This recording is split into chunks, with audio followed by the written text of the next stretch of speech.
Assalamualaikum warahmatullahi wabarakatuh. Kembali lagi dalam pembahasan materi pendidikan anti korupsi. Pada kesempatan kali ini kita akan membahas mengenai tindak pidana korupsi dalam peraturan perundang-undangan. Baik, langsung saja.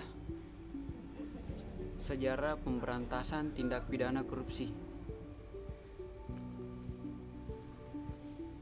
Yang pertama, delik korupsi dalam KUHP.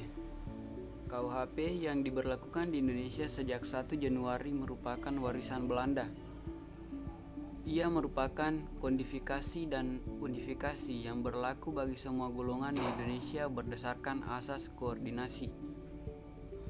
Diundangkan dalam Statblad 1915 nomor 752 berdasarkan KB 15 Oktober 1915.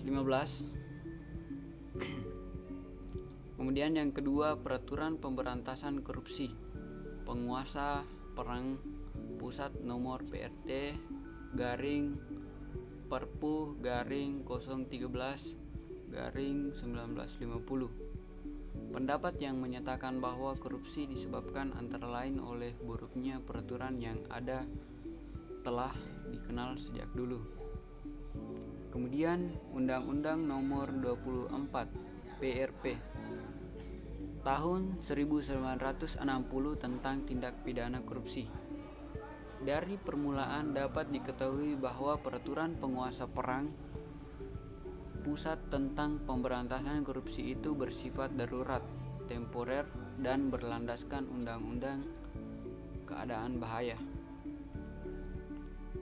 Kemudian Undang-Undang Nomor 3 Tahun 1971 tentang pemberantasan tindak pidana korupsi.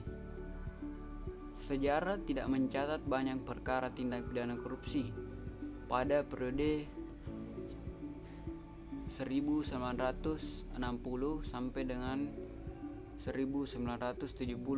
Diketahui apakah karena Undang-Undang tahun 1960 tersebut efektif ataukah karena pada periode lain sesudahnya memang lebih besar kuantitas maupun kualitasnya. Kemudian TAP MPR nomor 11 garing MPR garing 1998 tentang penyelenggara negara yang bersih dan bebas korupsi, kolusi, dan nepotisme. Sering dengan gerakan reformasi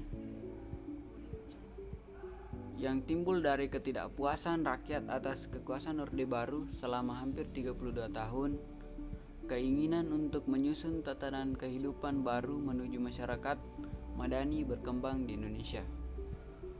Selanjutnya Undang-Undang Nomor 28 Tahun 1999 tentang penyelenggara negara yang bersih dan bebas korupsi, kolusi, dan nepotisme.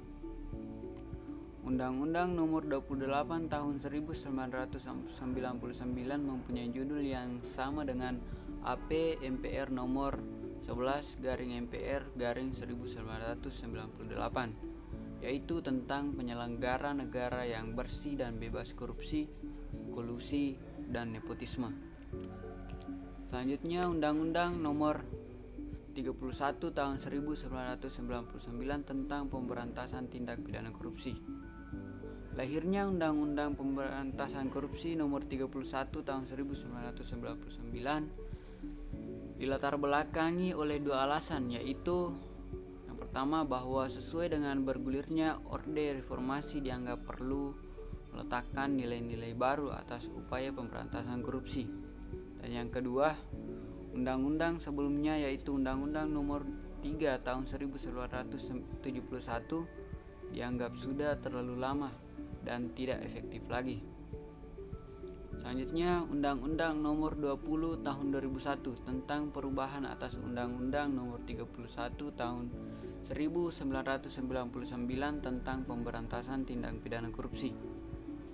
Undang-Undang Nomor 20 Tahun 2001 merupakan undang-undang yang lahir semata untuk memperbaiki kelemahan dan kekurangan undang-undang terdahulu.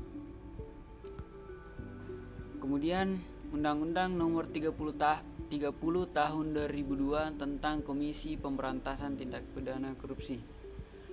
Lahirnya undang-undang ini merupakan amanat dari Undang-Undang Nomor 31 Tahun 1999 yang menghendaki dibentuknya suatu komisi pemberantasan tindak pidana korupsi. Kemudian Undang-Undang Nomor 7 Tahun 2006 tentang pengesahan United Nations Convention Against Corruption 2003. Merajalelanya korupsi ternyata tidak hanya di Indonesia, tetapi juga hampir di seluruh belahan dunia. Selanjutnya, Peraturan Pemerintah Nomor 71 Tahun 2000 tentang peran serta masyarakat dan pemberian penghargaan dalam pencegahan dan pemberantasan korupsi. Lahirnya Peraturan Pemerintah Nomor 71 Tahun 2000 merupakan amanat Undang-Undang Nomor 31 Tahun 1999 yang mengatur adanya peran serta masyarakat dalam pemberantasan korupsi. Selanjutnya, Instruksi Presiden Nomor 5 Tahun 2004 tentang percepatan pemberantasan korupsi. Instruksi Presiden ini dilatar belakangi oleh keinginan untuk mempercepat pemberantasan korupsi, mengingat situasi pada saat terbitnya Impres pemberantasan korupsi mengalami hambatan dan semacam upaya perlawanan atau serangan balik dari koruptor. Kemudian kita lanjut ke latar belakang lahirnya delik korupsi dalam perundang-undangan. Delik korupsi di dalam perundang-undangan dapat dibagi menjadi dua bagian utama, yaitu delik korupsi yang dirumuskan oleh pembuat undang-undang. Delik ini adalah delik yang memang dibuat untuk dirumuskan secara khusus sebagai delik korupsi oleh para pembuat undang-undang. Menurut berbagai literatur, korupsi ini dirumuskan oleh pembuat undang-undang hanya meliputi 4 pasal saja. Kemudian yang kedua, delik korupsi yang diambil dari KUHP, di mana dapat dibagi menjadi dua bagian juga, yaitu yang pertama, delik korupsi yang ditarik secara mutlak dari KUHP. Ini adalah delik yang diambil dari KUHP yang diadopsi menjadi delik korupsi sehingga delik tersebut di dalam KUHP menjadi tidak berlaku lagi. Kemudian yang kedua, delik korupsi yang ditarik tidak secara mutlak dari KUHP. Ini adalah delik yang diambil dari KUHP yang dengan syarat keadaan tertentu, yaitu berkaitan dengan pemeriksaan tindak pidana korupsi, diadopsi menjadi delik korupsi, namun dalam keadaan lain tetap menjadi delik sebagaimana diatur dalam KUHP.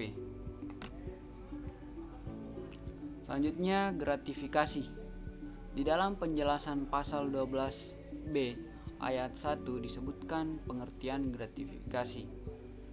Gratifikasi adalah pemberian dalam arti luas, yakni meliputi pemberian uang, barang, rabat atau diskon, komisi, pinjaman tanpa bunga, tiket perjalanan, fasilitas penginapan, perjalanan wisata, pengobatan cuma-cuma, dan fasilitas lainnya.